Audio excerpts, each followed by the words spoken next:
পৃথিবীর মানুষ রে, আল্লাহ কোরআনের ভিতরে বলছেন আল্লাযী খলাকাল মাউতা ওয়াল হায়াতা লিয়াবলুয়াকুম আইয়ুকুম আহসানুল আমালা ওয়া হুয়াল আজিজুল গফুর।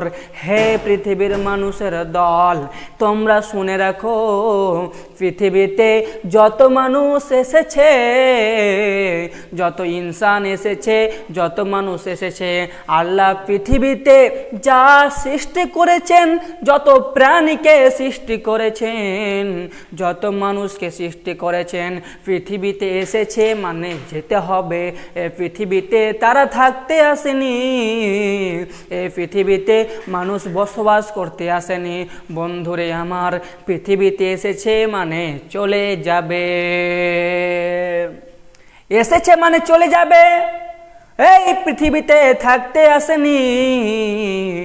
মানুষ যেমন রেল স্টেশনে যায়, যখন মানুষ বাস স্ট্যান্ডে ব্যাগ হাতে করে দাঁড়িয়ে থাকে, তাকে দেখে বুঝে নিতে হবে লোকটি কোথায় গেছিল বা কোথা থেকে এলো। লোকটি বাস স্ট্যান্ডে সেখানে বসবাস করতে যায়নি, সেখানে দাঁড়িয়ে আছে মানে কোথাও যাবে বা কোথা থেকে এলো। ঠিক তেমনই বন্ধুরে আমার, আমরা পৃথিবীতে এসেছি মানে, কোথায় এসেছি মানে আমাদেরকে যেতে হবে। আমরা পৃথিবীতে এসেছি মানে আমাদেরকে যেতে হবে। একজন খ্রিস্টান দার্শনিক কত মূল্যবান কথা বলছেন, আপনারা আমার দিকে তাকান, একটু তাকান, কত মূল্যবান কথা বলছেন, কত দামি কথা বলছেন। ওই খ্রিস্টান দার্শনিক বলছেন পৃথিবীতে যত মানুষ এসেছে, যখন তারা পৃথিবীতে আসে, আল্লাহ তাআলা রব্বুল আলামিন প্রত্যেকটা মানুষকে একটা করে করত দিয়েছেন। করত বুঝেন তো আপনারা? যে দিয়ে আড়ি যেটা দিয়ে গাছ কাটে, আল্লাহ প্রত্যেকটা মানুষকে একটা করে আড়ি দিয়ে পৃথিবীতে পাঠিয়েছেন। আমাদের আড়ি হলো নাকটা হচ্ছে আমাদের আড়ি।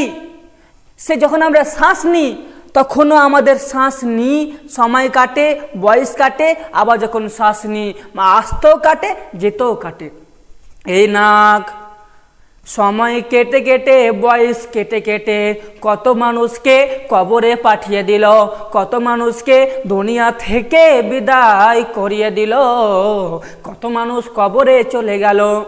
ঠিক বন্ধুরে আমার, আমরা আছি, আমরাও কখন মরে যাব, পচে যাব, সরে যাব, কবরে চলে যাব। আমরা পৃথিবীতে থাকতে আসেনি। একজন দার্শনিক বলছেন এই দুনিয়া रहने की जगह नहीं है, बल्कि आना है जाने के लिए। अगर ये दुनिया रहने की जगह होती तो जगह नहीं मिलती। তিনি কত মূল্যবান কথা বলেছেন। এই পৃথিবীটা, এই দুনিয়াটা থাকার জায়গা নয়। যদি পৃথিবীটা থাকার জায়গা হতো, তাহলে পৃথিবীতে একটাও জায়গা হতো না, মানুষের জায়গা হতো না। তাহলে আমরা পৃথিবীতে এসেছি যাবার জন্য। আজকে মানুষ পৃথিবীতে এসেছে, মৌতকে ভয় করে না, কবরকে ভয় করে না, জাহান্নামকে ভয় করে না, পুলসরাতকে ভয় করে না। মানুষ জাহান্নামের কথা শুনছে, তবুও চায়ের দোকানে বসে আড্ডা দিচ্ছে। মানুষ জাহান্নামের কথা শুনছে, তবুও বেনামাজির মতো টন টন টন করে ঘুরে বেড়াচ্ছে। মানুষ জাহান্নামের কথা শুনছে, তবুও মানুষ আল্লাহর মসজিদে এক ওয়াক্ত হাজিরা দেয় না। কেন কেন কেন? মানুষ বেঈমান, মানুষ বড় স্বার্থপর, মানুষ বড় বেঈমান। মানুষ পৃথিবীতে এসে টাকার গন্ধে, টাকার জন্য পৃথিবীতে এসে আল্লাহকেই ভুলে গেছে।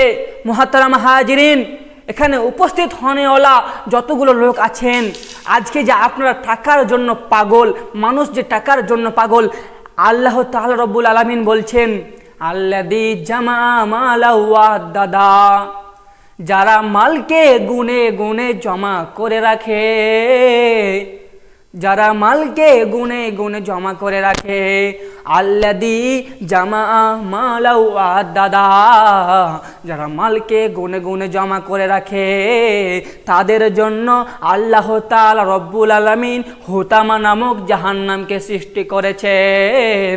তাদেরকে আল্লাহ হুতামা নামক জাহান্নামে দেবেন। বন্ধুরে আমার, তাদেরকে হুতামা নামক জাহান্নামে দেবেন। জাহান্নাম এত কঠিন, জাহান্নাম এত ভয়াবহ জায়গা, যেখানে মানুষ একবার চলে গেলে আর দ্বিতীয়বার ফিরে আসার চান্স পাবে না। খুব মারাত্মক জায়গা জাহান্নাম। জাহান্নামটা হলো খুব ভয়াবহ জায়গা। জাহান্নামের আগুনের রং কেমন? জাহান্নামের আগুনের রং কেমন? জাহান্নামের আগুনের রং কেমন? পৃথিবীর কোনো আগুনের সঙ্গে, পৃথিবীর কোনো আগুনের সঙ্গে জাহান্নামের আগুনের ম্যাচ হবে না। জাহান্নামের আগুনের কালারের ম্যাচ হবে না। বন্ধুরে আমার, তাহলে জাহান্নামের আগুনের কেমন? একজন দার্শনিক বলছেন, একজন দার্শনিক বলছেন যদি জাহান্নামের এক টুকরো আগুন যদি পৃথিবীতে ফেলা হয়, তাহলে পুরো পৃথিবীটা অন্ধকার হয়ে যাবে, কালো হয়ে যাবে।